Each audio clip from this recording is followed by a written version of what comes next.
students, welcome to Rifa International College Sargodha campus. My name is Professor Sajid Rafiq और मैं आपको पढ़ा रहा हूँ प्रोजेक्ट वन को सबसे पहले डिस्कस करेंगे कि प्रोजेक्ट वन एक्चुअल में क्या चीज़ होती है। स्टूडेंट्स कंप्यूटर साइंसेस के अंदर डिग्री को गेन करने के लिए एक फाइनल ईयर प्रोजेक्ट कंडक्ट किया जाता है।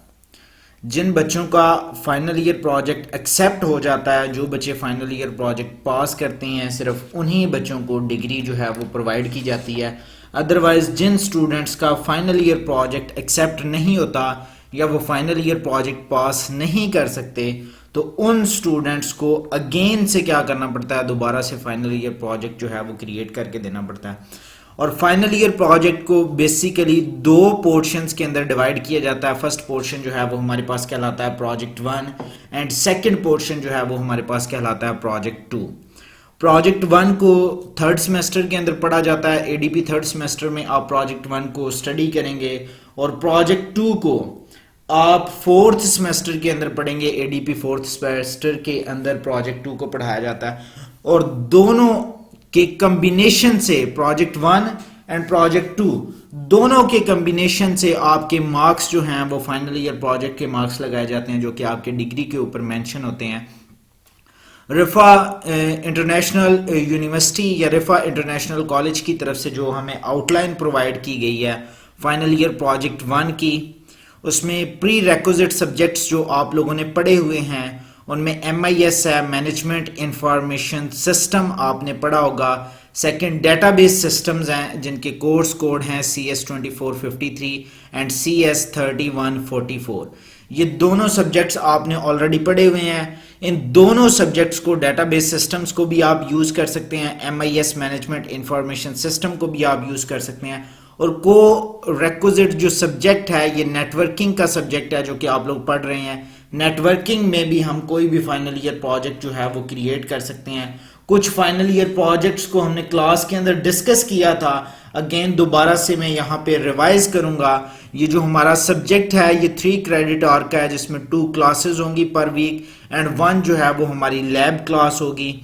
और कोर्स की जो वेटेज होगी जिसको हमने डिस्कस करना है, उस वेटेज के अंदर prepare relevant information portioning to project needs from a variety of resources, यानी कि हम सुपरवाइजर सेलेक्ट करेंगे, आइडिया फाइंड आउट करेंगे कि किस आइडिया के ऊपर आपने उस प्रोजेक्ट को क्रिएट करना है, कौन सा मेंबर जो है वो आपका सुपरवाइजर होगा जो उस प्रोजेक्ट के लिए आपको गाइड करेगा, कितने टाइम ड्यूरेशन के अंदर आप उस प्रोजेक्ट को क्रिएट करेंगे, कौन कौन सा सॉफ्टवेयर यूज होगा, कौन कौन से हार्डवेयर रिसोर्सेज यूज होंगे। ये सारी की सारी चीजें जो हैं ये प्रिपेयर रेलेवेंट इंफॉर्मेशन कहलाती हैं। Next, apply and learn project development methodologies appropriate to the project. जब हम आइडिया सेलेक्ट कर लेते हैं कि हमने क्या प्रोजेक्ट क्रिएट करना है, उस आइडिया के रेलेवेंट हम एक प्रपोजल क्रिएट करते हैं। प्रपोजल जो है वो आपके कोर्स टीचर जो आपको प्रोजेक्ट वन पढ़ा रहा है, लाइक मैं पढ़ा रहा हूँ, तो प्रपोजल जो है वो आप मुझे सबमिट करवाएंगे। मैं उस प्रपोजल को एक्सेप्ट करूंगा तो आप उसके ऊपर वर्किंग स्टार्ट करेंगे। अगर मैं प्रपोजल रिजेक्ट कर दूंगा तो आपको न्यू आइडिया फाइंड आउट करेंगे और उस न्यू आइडिया के ऊपर आप एक नया प्रपोजल क्रिएट करेंगे और प्रपोजल क्रिएट करने के बाद अगेन आप वो प्रपोजल जो है वो सबमिट करवाएंगे, जिसको मैं रिव्यू करूंगा। तो प्रोजेक्ट प्रपोजल जब आपका एक्सेप्ट हो जाएगा तो प्रपोजल एक्सेप्ट होने के बाद आप डेवलपमेंट मेथोडोलॉजीज को लर्न करेंगे कि कौन कौन सी मेथोडोलॉजीज जो हैं वो आपने उस प्रोजेक्ट के ऊपर इम्प्लीमेंट करनी है, अप्लाई करनी है। एग्जांपल के तौर पे अगर मैं यहाँ पे डिफाइन करूँ तो आप मेंशन करेंगे कि आप C लैंग्वेज को यूज़ करेंगे, C++ लैंग्वेज को यूज़ करेंगे या जावा लैंग्वेज यूज़ करेंगे या वेब की जो लैंग्वेजेस आप पढ़ रहे हैं HTML CSS। तो मेथोडोलॉजीज में आप डिस्कस करेंगे कि आप कौन सी टेक्निक्स एंड टूल्स को यूज़ करेंगे इस प्रोजेक्ट की डेवलपमेंट के लिए। फर्दर हमने फेज थर्ड के अंदर डिस्कस करना है कि design project diagrams, plan and propose a project according to user requirement, skills learned in following courses. जो आपने डेटाबेसेस के अंदर एंड MIS मैनेजमेंट के सिस्टम के अंदर जो आपने पढ़ा है, जो नॉलेज आपने गेन किया, उस नॉलेज की बेस के ऊपर आप चेकआउट करेंगे कि इस प्रोजेक्ट की डिजाइनिंग के लिए आप कौन सी डायग्राम्स यूज करेंगे। मल्टीपल डायग्राम्स यूज होती हैं, जैसे एग्जांपल के तौर पे मैं आपको फर्दर आगे जाके डिफाइन भी करूंगा। यूज केस डायग्राम यूज की जाती है, क्लास डायग्राम यूज की जाती है, सीक्वेंस डायग्राम यूज की जाती है। इसके अलावा और multiple object oriented techniques use होती हैं हमारे पास। SDLC system development life cycle intermediate के अंदर आपने पढ़ा होगा, यूज किया जाता है। और rapid application development, evolutionary model, waterfall model, बेशुमार मेथोडोलॉजीज एंड बेशुमार डायग्राम्स हैं जो डिजाइनिंग या इम्प्लीमेंटेशन के लिए यूज की जाती हैं। आप उसमें से सेलेक्ट करेंगे। प्लान, किसी भी एक प्रोजेक्ट को क्रिएट करने के लिए सबसे पहले नंबर पे जो चीज यूज की जाती है वो प्लानिंग कहलाती है। प्लान करते हैं आप कि आपने प्रोजेक्ट किस तरीके से क्रिएट करना है, उसके लिए कौन कौन से सॉफ्टवेयर यूज होंगे, कौन कौन से हार्डवेयर रिसोर्सेज यूज होंगे, कितने टाइम ड्यूरेशन के अंदर आप उस प्रोजेक्ट को क्रिएट करेंगे। आपने इंडिविजुअल उस प्रोजेक्ट को क्रिएट करना है या as a group member, like 2 members आप होंगे या 3 मेंबर्स होंगे या 4 मेंबर्स होंगे, कि ग्रुप की फॉर्मेट के अंदर आपने उस प्रोजेक्ट को क्रिएट करना है। उसकी एक्सपेक्टेड कॉस्ट कितनी होगी, कि लाइक अगर आप एक ऐसा प्रोजेक्ट क्रिएट करना चाहते हैं जिसमें हार्डवेयर रिसोर्सेज की ज्यादा जरूरत होती है, जैसे होम ऑटोमेशन के जो प्रोजेक्ट्स होते हैं उनमें हार्डवेयर रिसोर्सेज की आपको ज्यादा जरूरत पड़ती है, हार्डवेयर कंपोनेंट्स या सेंसर्स आपको परचेज करने पड़ते हैं, तो उसकी एक्सपेक्टेड कॉस्ट आप फाइंड आउट करते हैं कि जो प्रोजेक्ट आप क्रिएट करने लगे हैं उसकी जितनी एक्सपेक्टेड कॉस्ट है, क्या आप वो एक्सपेक्टेड कॉस्ट अफोर्ड भी करते हैं। नेक्स्ट, प्लानिंग के बाद आप उसकी डिजाइनिंग करते हैं। जैसे मैंने मेंशन किया था कि अगर आपने कोई एक चेयर क्रिएट करनी हो तो अगर आप डायरेक्टली उस चेयर को क्रिएट करें तो डायरेक्टली क्रिएट करने से हो सकता है कि चेयर बनने के बाद आपको वो पसंद ना आए, या आपको लगे कि ये जो इसका इंफ्रास्ट्रक्चर है ये आरामदाह नहीं है, ये सूटेबल नहीं है, इस पर थोड़ी देर बैठने से, 10-15 मिनट बैठने से या आधा घंटा बैठने से बंदा थक जाता है। तो अब अगर आप उसको चेंज करने की कोशिश करेंगे या दोबारा से क्रिएट करने की कोशिश करेंगे तो जो आपने पहले क्रिएट किया वो आपका सारे का सारा टाइम भी वेस्ट हो गया, आपके जो उसके लिए रिसोर्सेज यूज हुए हैं, लकड़ी यूज हुई है, कील यूज हुए हैं, ग्लू यूज हुआ है, वो सारे के सारे रिसोर्सेज भी वेस्ट हो गए। लेकिन अगर आपने उसकी फिजिकल इंप्लीमेंटेशन से पहले लॉजिकल इंप्लीमेंटेशन की होती, लाइक लॉजिकल इंप्लीमेंटेशन मींस कि आपने उसकी डिजाइनिंग की होती, आपने एक पेज के ऊपर एक चेयर की डायग्राम क्रिएट की होती, अगर आपको लगता कि ये सूटेबल है, ये मुझे पसंद है, ये डिजाइन 100% एक्सेप्टेड है, देन आप उसकी फिजिकल इंप्लीमेंटेशन करते। अदरवाइज अगर आपको वो पसंद ना आता तो आप क्या करते, आप उस डिजाइन को चेंज कर लेते। इससे ना ही तो आपका टाइम वेस्ट होता और ना ही आपके रिसोर्सेज वेस्ट होते। लास्ट हमने डिस्कस करना है कि जो हमारे पास प्रपोज फ्यूचर एनवायरनमेंट है, फ्यूचर एनवायरनमेंट से मुराद कि जो एप्लीकेशन या जो प्रोजेक्ट आप क्रिएट कर रही हैं उसके अंदर इतनी फ्लेक्सिबिलिटी होनी चाहिए कि अगर मार्केट के अंदर टेक्नोलॉजी चेंज हो जाए तो मार्केट के अकॉर्डिंग आप अपने प्रोजेक्ट को भी चेंज कर सकें, अपडेट कर सकें, उसके अंदर new technology, new features add कर सकें। लाइक जैसे एग्जांपल के तौर पे सबसे पहले विंडोज 7 होती थी, जो प्रोजेक्ट्स विंडोज 7 के ऊपर क्रिएट किए गए थे, विंडो में अपडेशन हुई, टेक्नोलॉजी अपग्रेड हुई, विंडो 8.1 आ गई। वो प्रोजेक्ट्स के अंदर फ्लेक्सिबिलिटी होनी चाहिए कि आप उनको भी अपग्रेड करें कि वो प्रोजेक्ट विंडो 8.1 के ऊपर भी रन या एग्जीक्यूट हो सकें। जैसे करंट टाइम पे अभी विंडो 10 आ गई है तो आपके प्रोजेक्ट्स के अंदर फ्लेक्सिबिलिटी होनी चाहिए कि अकॉर्डिंग टू फ्यूचर एनवायरनमेंट या फर्दर एनवायरनमेंट आप उसको क्या कर सकें, अपग्रेड कर सकें। इसमें सबसे पहले नंबर पे जो चीजें हमने डिस्कस करनी है कि student must be evaluated on weekly basis with following weekly assignment criterias. जैसे कि मैंने मेंशन किया कि आप प्रोजेक्ट की कोई एक टाइमलाइन क्रिएट करेंगे, उस टाइमलाइन के अंदर आप वीकली बेसिस के ऊपर डिफाइन करेंगे कि एक वीक के अंदर आप कितना काम करेंगे। एज ए असाइनमेंट क्राइटेरिया आप उस काम को कंप्लीट करेंगे और कंप्लीट करने के बाद जो भी आपका प्रोजेक्ट सुपरवाइजर होगा आप उस सुपरवाइजर को उस वर्क की कंप्लीट डिटेल जो है वो क्या करेंगे, रिप्रेजेंट करेंगे। अगर उसमें कुछ इश्यूज होंगे, कुछ प्रॉब्लम्स होंगे तो आप उन इश्यूज या प्रॉब्लम्स को क्या करेंगे, अपने सुपरवाइजर्स के साथ डिस्कस करेंगे।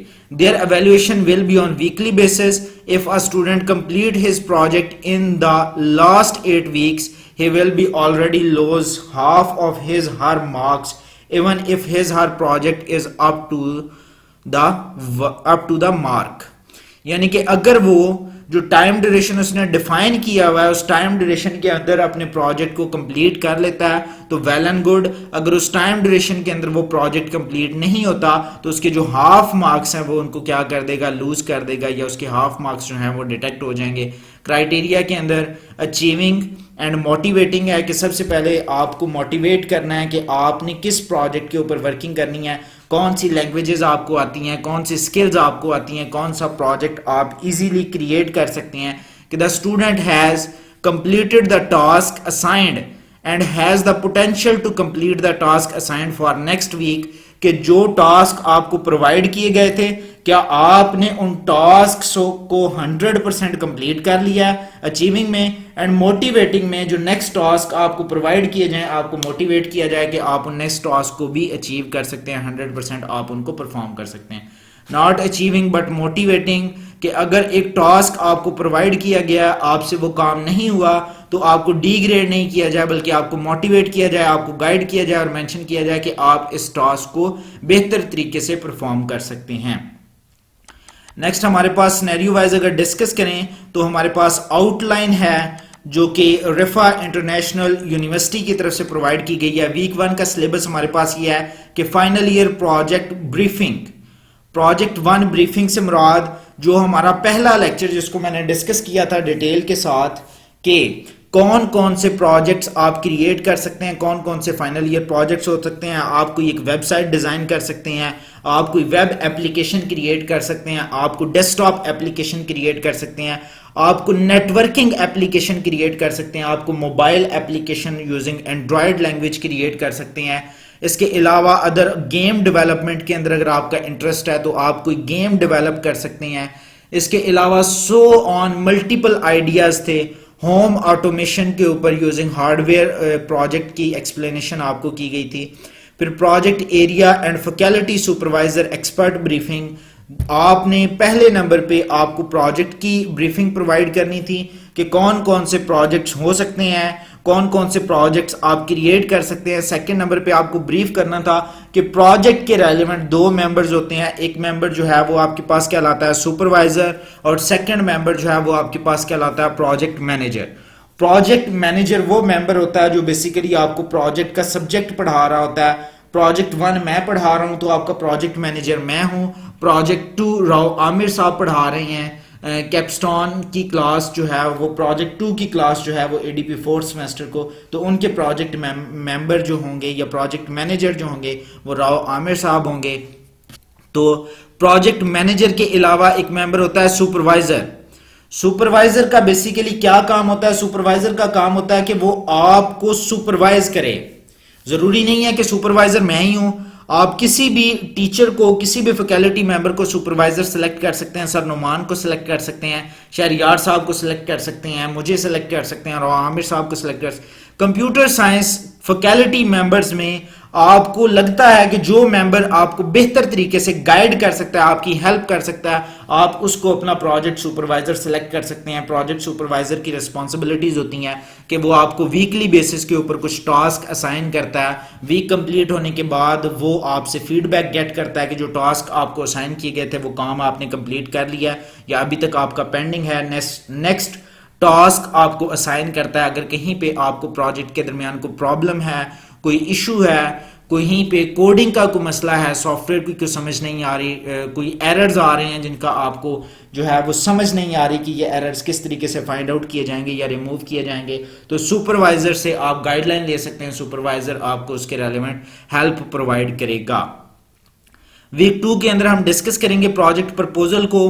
प्रोजेक्ट प्रपोजल क्या चीज होती है? जैसा कि मैंने डिफाइन किया अभी कि आप कोई एक आइडिया फाइंड आउट करते हैं कि किस चीज के ऊपर, किस आइडिया के ऊपर, किस टॉपिक के ऊपर आपने प्रोजेक्ट क्रिएट करना है। आपने कोई एक वेबसाइट डिजाइन करनी है, आपने कोई वेब एप्लीकेशन डिजाइन करनी है, आपने कोई मैनेजमेंट सिस्टम क्रिएट करना है, तो आप कोई एक आइडिया फाइंड आउट करते हैं और उस आइडिया के रेलेवेंट आप प्रपोजल क्रिएट करते हैं और प्रपोजल क्रिएट करने के बाद आपने उस प्रपोजल को अपने प्रोजेक्ट मैनेजर जो कि आपका प्रोजेक्ट 1 का टीचर होगा उसको सबमिट करवाना होता है। वो आपका प्रपोजल एक्सेप्ट करेगा तो आप उसके ऊपर फर्दर वर्किंग स्टार्ट कर देंगे। अगर आपका प्रपोजल रिजेक्ट हो जाएगा तो आप अगेन दोबारा से एक न्यू प्रपोजल जो है वो क्रिएट करेंगे।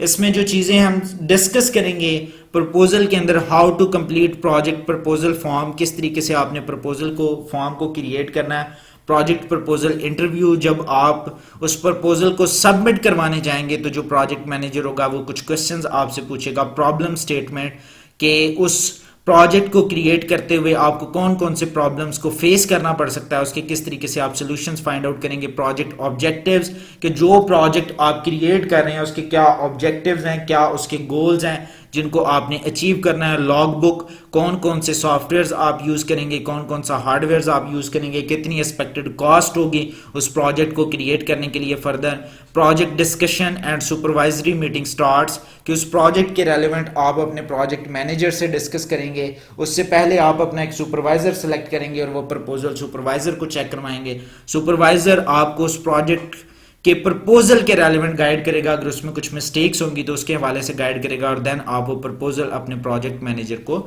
जो है वो सबमिट करवा देंगे।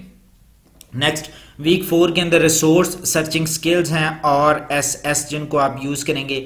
वीक 5, 6 एंड 7 के अंदर आपने learning some basics of the system development life cycle की, जैसे मैंने बात की, आप डिफरेंट मेथोडोलॉजीज, आप डिफरेंट टूल्स एंड स्किल्स को क्या करेंगे, लर्न करेंगे, जिनकी मदद से आपने उस प्रोजेक्ट को क्रिएट करना है। जैसे यहाँ पे मेंशन किया गया है कि सिस्टम रिक्वायरमेंट्स को आप डिस्कस करेंगे, यूज केस डायग्राम, मैंने ढेर सारी डायग्राम्स का नाम लिया था कि क्लास डायग्राम हो सकती है, यूज केस डायग्राम हो सकती है, एक्टिविटी डायग्राम हो सकती है, सीक्वेंस डायग्राम हो सकती है, तो यूज केस डायग्राम को हम यहाँ पे स्टडी करेंगे। इसके अलावा वीक 8 के अंदर short presentation of work done yet कि जितना आपने वीक 8 तक काम कंप्लीट कर लिया होगा आप उस सारे के सारे काम की एक क्लास प्रेजेंटेशन देंगे जिसमें आप मैनेजर को ये बात डिफाइन करेंगे कि आपका प्रोजेक्ट कितना कंप्लीट हो चुका है और कितनी जो वर्किंग है वो उसके ऊपर पेंडिंग है।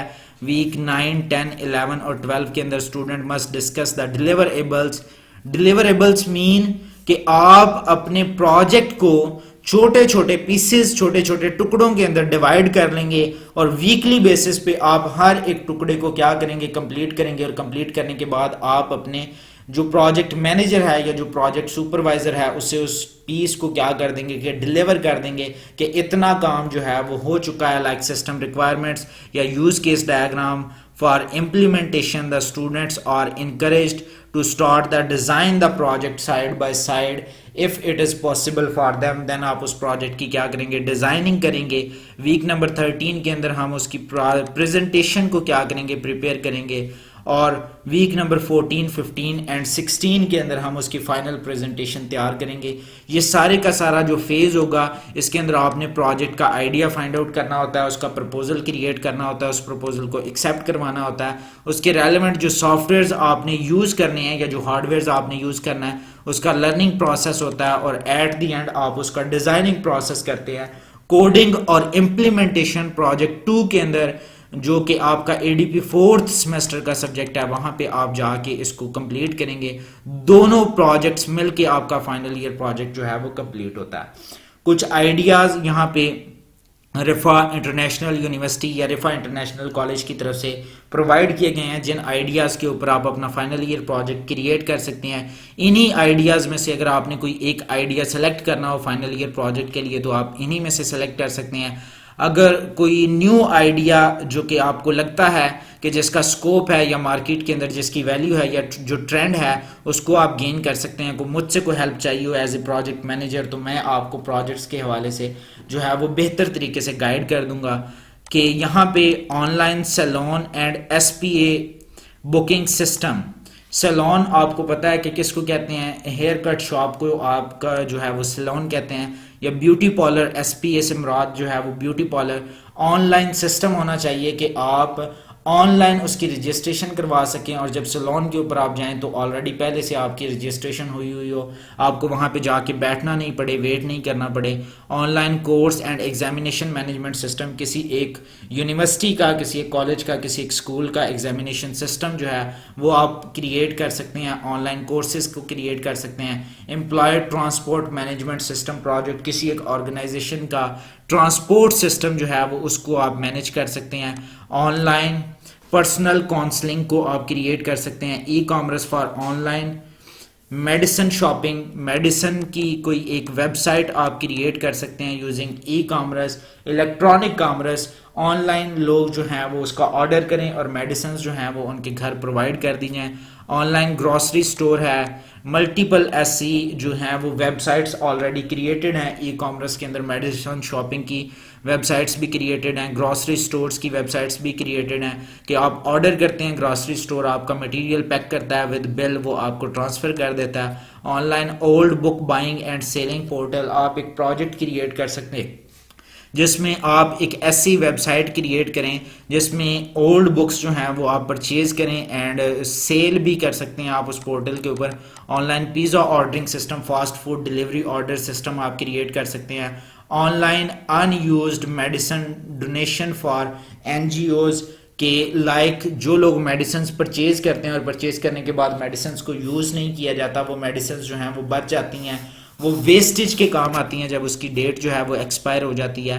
तो ऐसे मेंबर्स को रजिस्टर करना उस वेब पोर्टल के ऊपर जो मेडिसिन को यूज़ करते हैं, और जब मेडिसिन जो हैं वो वेस्ट होने वाली होती हैं या वो यूज़ के काबिल नहीं रहती या अनयूज़ होती हैं, तो वो उन मेडिसिन को उस वेब पोर्टल के थ्रू क्या कर सकें, डोनेट कर सकें डिफरेंट एनजीओज़ को। ब्लड डोनेशन मैनेजमेंट सिस्टम आप क्रिएट कर सकते हैं। Share my ride way to and from my office app. Ride way से मुराद ये कि आप जिस रास्ते से गुजर के अपने बाइक के ऊपर जाते हैं, जो कि क्रीम कर रहा है या उबर कर रहा है, कि आप अपना राइड वे जो है वो लोगों के साथ शेयर कर सकते हैं। जो भी मेंबर उस वे से ट्रैवल करना चाहता है वो आपके साथ राइड कर सकता है।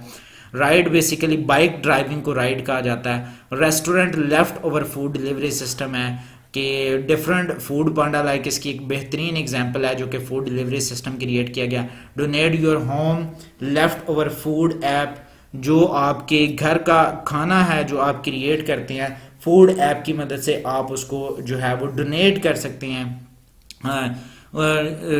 गरीब लोगों तक, या जो लोग क्या करते हैं उसके लिए हकदार हैं। Donate your winter clothes and shoes app को आप कोई एक ऐसी एंड्रॉयड ऐप क्रिएट कर सकते हैं जिसके अंदर आप अपने पुराने कपड़े या विंटर सर्दियों या गर्मियों के कपड़े और जूते जो हैं वो आप क्या कर सके, डोनेट कर सके। जिम मैनेजमेंट सिस्टम के ऊपर आप कोई एक प्रोजेक्ट क्रिएट कर सकते हैं। तो ये जितने भी 15 के रेलेवेंट आइडियाज़ हैं जो आपको प्रोवाइड किए गए हैं, इसमें से कुछ मोबाइल एप्लीकेशंस हैं जिन प्रोजेक्ट्स के साथ ऐप मेंशन किया गया है वो बेसिकली हमारे पास यहाँ पे मोबाइल एप्लीकेशंस हैं। जिन प्रोजेक्ट्स के साथ ई कॉमर्स या ऑनलाइन मेंशन किया गया वो बेसिकली वेबसाइट्स हैं, और अदर जो हैं वो आपके पास यहाँ पे मेंशन कर सकते हैं आपके वेब एप्लीकेशंस या डेस्कटॉप एप्लीकेशंस हो सकती हैं।